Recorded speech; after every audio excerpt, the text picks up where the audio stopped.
They cut down a tree that had stood on my family's land for nearly a century, and by sunset, I had shut off power to an entire neighborhood.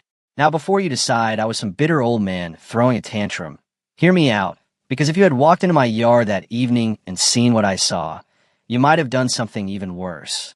I still remember the smell before I remember the sight. Fresh sawdust, that sharp, sweet smell hanging in the air like somebody had sliced open a piece of history and left it bleeding in the sun. I had just gotten home from a long day working maintenance at a manufacturing plant about 30 minutes outside town. Nothing glamorous, just honest work. My property sat on the edge of a growing community outside Cedar Hollow, Tennessee, where farmland had slowly been replaced by expensive homes and carefully planned neighborhoods. I pulled into the driveway, grabbed my lunchbox from the truck, and immediately felt like something was off. At first, I couldn't put my finger on it. Then I looked toward the front yard, and my stomach dropped. The oak tree was gone. Not damaged. Not trimmed. Gone. All that remained was a massive stump sitting in the ground like a gravestone. For a second, I just stood there staring at it. You know those moments when your brain refuses to accept what your eyes are seeing? That was me. That tree wasn't just some random tree. My great-grandfather planted it sometime in the 1930s. At least that's what my father always told me. Nobody knew the exact year anymore, because the people who remembered were long gone. What we did know was that every generation in my family had grown up under that tree. My dad built a tire swing from one of the branches. My sister broke her ankle falling out of it when she was 12. I carved my initials into the trunk when I was a teenager and got grounded for 2 weeks afterward. When my father died, I sat beneath that tree alone for hours because I couldn't handle being around people. That oak had watched weddings, funerals, birthdays, arguments, storms, and everything in between. And now somebody had cut it down while I was at work. I walked toward the stump slowly. There were chips everywhere. Fresh cuts. Heavy equipment tracks. This wasn't an accident. This was planned. Then I noticed something attached to my fence. A laminated notice fluttering in the breeze. I pulled it down and read it. Once, then twice, then a third time because I genuinely thought I had misunderstood it. The notice claimed the tree had been removed under authorization from the Oak Ridge Meadows Community Association due to safety concerns. Safety concerns. I actually laughed out loud. Not because it was funny, because it was ridiculous. That tree wasn't even close to their property. My farm covered almost 12 acres.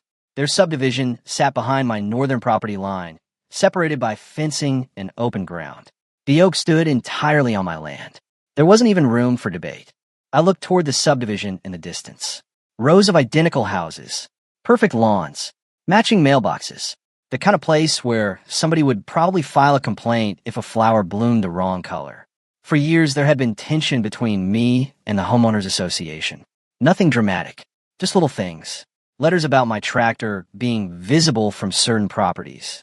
Complaints about my chickens wandering too close to the fence line. Comments about how my old barn hurt neighborhood aesthetics. I usually ignored them. My family had owned this land decades before their development existed. But standing there looking at that stump, something felt different. This wasn't another complaint letter. Someone had crossed onto my property. Someone had decided they had authority over something that wasn't theirs. I started following the equipment tracks. The deeper I looked, the angrier I became. Those tracks cut directly across my land without permission. No attempt to hide anything. No effort to respect boundaries. Just straight through. Eventually the tracks led behind an old utility building near the back of my property. Most people wouldn't think twice about that building. Weathered wood. Rusty metal roof. Leaning slightly to one side. But my grandfather used to tell me stories about that shed. Stories most people had forgotten. And as I stood there staring at those tracks disappearing behind it, I suddenly remembered something he once told me years ago. Something that made my pulse slow down instead of speed up. Something that changed everything. I opened the shed door. Inside, a familiar hum filled the air. And sitting against the back wall was a piece of infrastructure that connected my family to that subdivision in a way almost nobody remembered anymore. The moment I saw it, I realized I wasn't the one who had made a mistake. They had, and before the sun went down, they were about to find out exactly how expensive that mistake was. I stood there in that old utility shed longer than I probably needed to. The hum coming from the equipment hadn't changed in years, but suddenly it sounded different. Heavier. More important. like it was reminding me of something everybody else had forgotten. Back in the late 70s, before Oak Ridge Meadows existed, before developers started buying farmland and turning it into neighborhoods with decorative fountains and neighborhood newsletters, the main electrical feed for this entire stretch of county property ran through my family's land. When the subdivision was built years later, the developer found an easier solution. Instead of installing a completely independent system, they connected portions of their electrical infrastructure through equipment sitting right there on my property. According to my grandfather, it had been settled with a handshake. No lawyers, no contracts, no easements anybody could find. Just two men deciding it would save everyone time and money. Back then, nobody imagined the arrangement would ever become a problem. Standing in that shed, looking at the breaker panel, I realized they had spent years assuming that agreement gave them ownership. It didn't, at least not ownership of me. I rested my hand on the panel door and thought about that tree, about my father, about my grandfather, about somebody walking onto my land and deciding they had the right to erase something they didn't understand. Then I opened the panel, reached inside, and pulled the master disconnect. The humming stopped instantly. The silence that followed felt almost unnatural. I stood there for another moment, closed the panel, locked the shed, and walked back toward the house. I wasn't smiling. I wasn't celebrating. Mostly I felt calm. By sunset, I could already see people stepping out onto porches inside Oak Ridge Meadows. Garage doors opening. Voices carrying through the evening air. Lights that should have turned on stayed dark. And somewhere beyond those rows of expensive homes, confusion was beginning to spread. The next morning, the utility trucks arrived. 3 of them, then 5, then more. By 8 o'clock, they were crawling all over the area checking poles, transformers, and distribution boxes. I watched from my porch while drinking coffee. Nobody came to speak with me at first. They assumed the problem was somewhere else. That lasted about 4 hours. Around noon, a white SUV rolled into my driveway. A woman stepped out wearing sunglasses and business clothes that looked completely out of place on a farm. She walked to my front door with the confidence of someone accustomed to being obeyed. I opened the door before she knocked. "You Mr. Dalton?" she asked.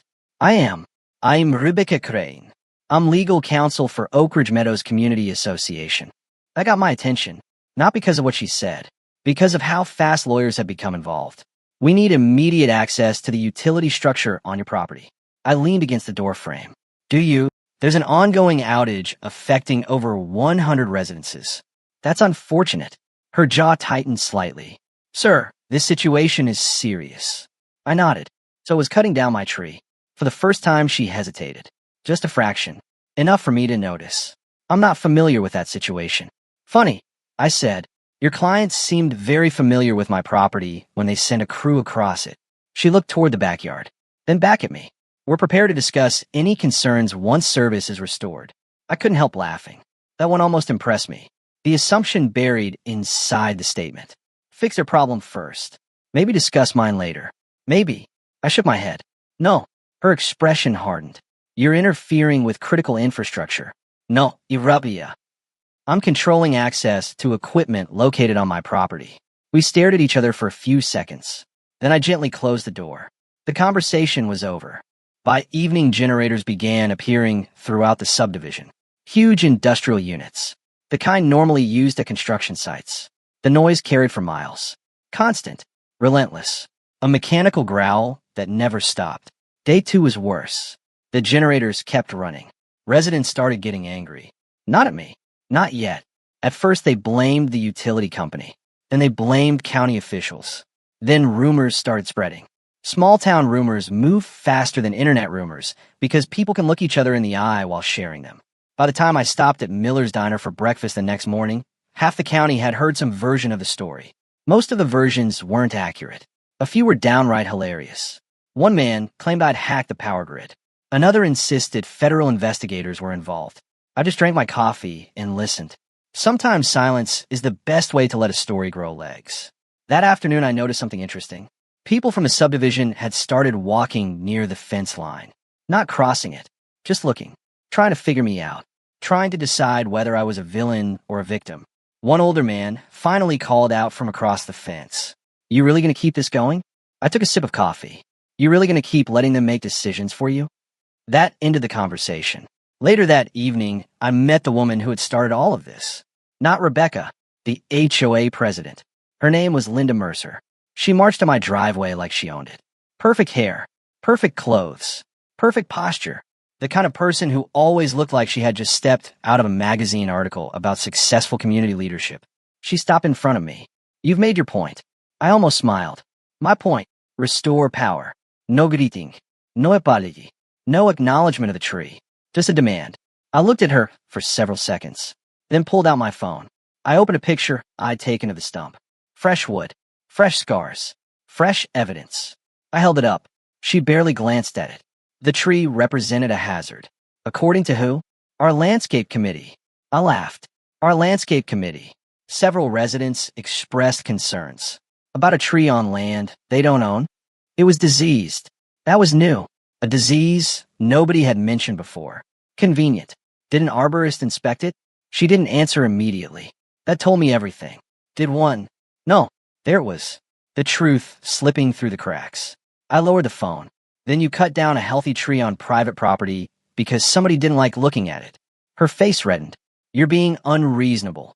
I actually felt my temper flare for the first time. Not explosive anger. The cold kind. The dangerous kind. No, I said quietly. You crossed a fence line, destroyed something that belonged to my family, and now you're standing on my porch explaining why I should help you. For a second, neither of us spoke. Then she squared her shoulders. If this outage continues, we'll pursue legal action. I nodded. So will I. That seemed to surprise her. Maybe because people usually back down. Maybe because nobody had ever challenged her authority before. She turned and walked away without another word. The next morning, I filed a police report. Trespassing, property destruction, unauthorized entry. I also met with an attorney named Carl Jennings, a man who had known my father for nearly 30 years. After hearing the entire story, Carl leaned back in his chair and rubbed his chin. You know what's funny? What? The tree issue isn't even the biggest problem they've got. What is? The utility arrangement. I already suspected that. Carl smiled. If they don't have a recorded easement, they may have built an entire dependency on a handshake agreement that legally died with the people who made it. For the first time since this started, I realized how deep the hole might actually be. And judging by the look on Carl's face, Oak Ridge Meadows hadn't figured that out yet. Not even close. The story exploded 3 days later. Not nationally, not even statewide, but in a small town, you don't need millions of people paying attention for pressure to become unbearable. All it takes is the right headline. A local reporter named Ethan Brooks showed up at my farm carrying a notebook and a camera. He looked young enough to still get carded at restaurants, but he asked good questions. Most importantly, he listened. I walked him out to the stump. We stood there in the afternoon sunlight while I told him everything. The tree, the trespassing, the HOA, the utility connection, the years of small conflicts that had slowly built into something bigger.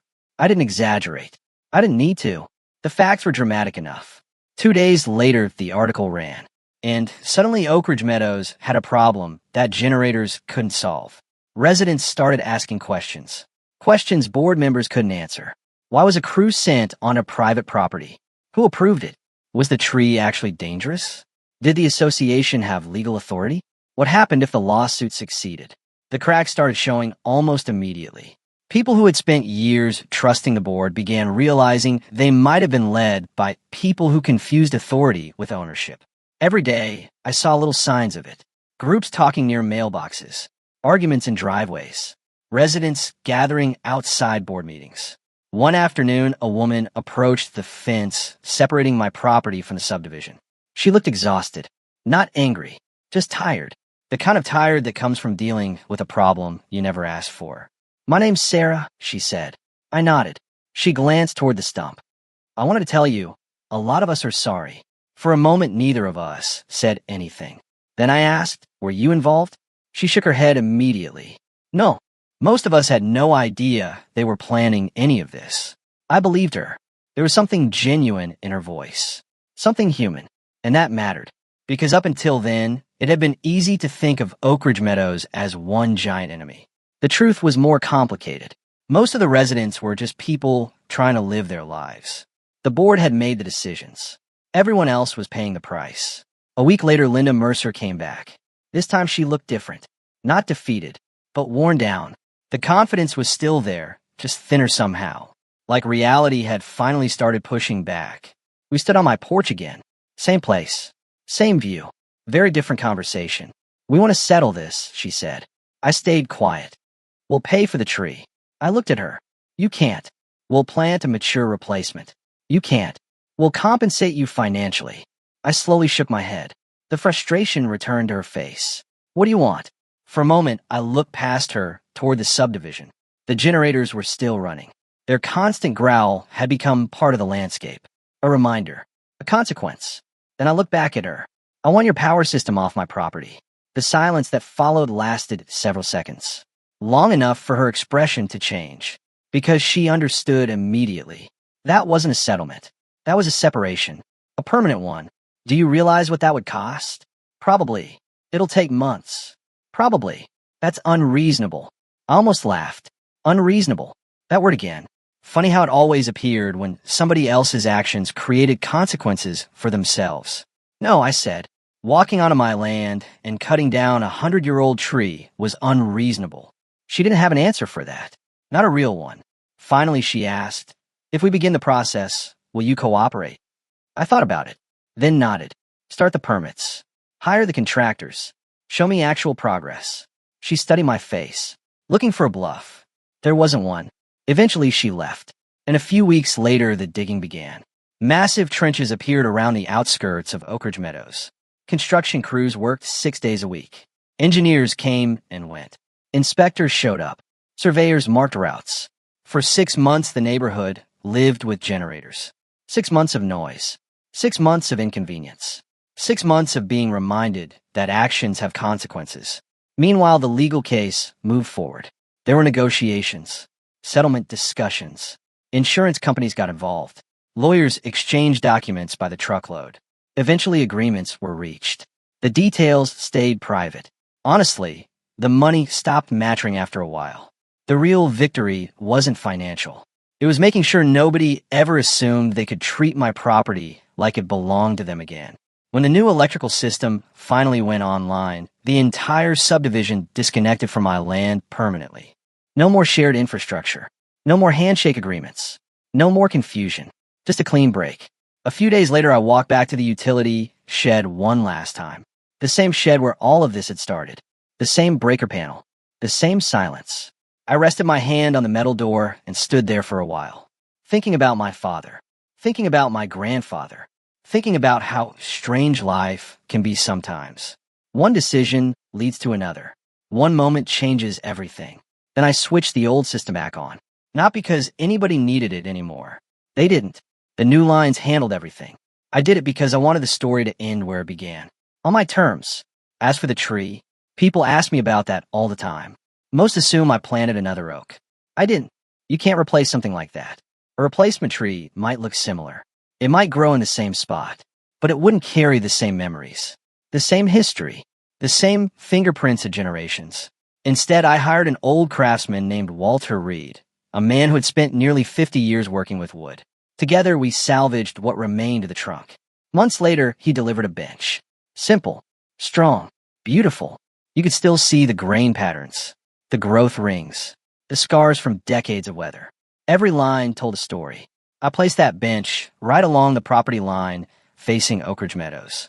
Sometimes in the evening, I sit there with a cup of coffee and watch the sun go down. The generators are gone now. The arguments are gone. The lawsuits are over. The neighborhood is quiet again. Every once in a while, somebody drives by in a golf cart and slows down just enough to look. Some wave. Some don't. And every now and then, I wonder what they think when they see me sitting there. Do they think I overreacted? Do they think I was justified? Do they think 2 wrongs don't make a right? Truth is, I still don't have a perfect answer myself. I know what they took from me. I know what it took to make sure it never happened again. And somewhere between those 2 things sits a question that probably doesn't have a clean answer. Maybe that's why this story still sticks with me. So now I'm curious what you think. If someone crossed onto your property, destroyed a piece of your family's history, and acted like they had every right to do it, what would you have done? Would you have let it go? Would you have fought back? Or would you have done exactly what I did? Let me know down in the comments because I genuinely want to hear your perspective. And if you enjoy stories about real people, messy conflicts, Tough choices and situations where right and wrong aren't always as clear as they seem. Make sure to subscribe and stick around. Trust me, this wasn't the last time somebody learned exactly where my property line was.